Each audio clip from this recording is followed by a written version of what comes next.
Sani da dawa. Yawa sannu ya gida. Lafiya lau. Kai. Ka zauna da Allah. Zan kawo maka wata tsaraba. In zauna kuma? Yawa na ka shirya min abin kenan. To. Ai na gaji ne. Idan kuma ka zauna ina so ka rufe idonka. A'a, rufe ido kuma? Kuma kada ka bude har sai na ce maka ka bude. To shikenan na rufe. Ka rufe? Ta.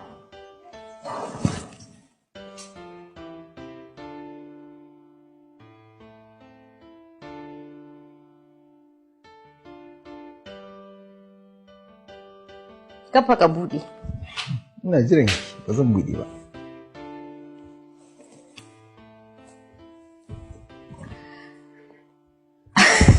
Da za ka iya bude ba. Menene ma'anar wannan kuwa?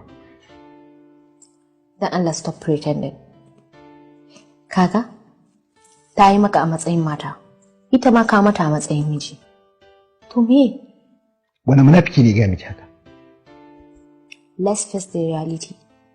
Idan har dan ni kake wannan kame kamin, ni dai bani da matsala. Kuma dama na gaya maka cewa zan shawo maka kanta. Kuma kaga ta amince. Yanzu aikin da ya rage naka ne. Ni dai na bakku. Gudan Allah mafarki nake ko kuma dai a farke nake?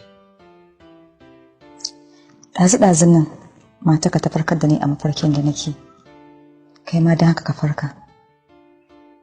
Kuma wai kin amince?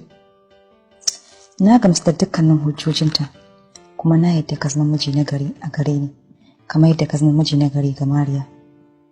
Kai. Na gode wa Allah da ya huwace min mata kamar Mariya wadda ta zama sillar mallaka min zuciyarki. Wai yanzu you are ready? Bisa yardar Allah.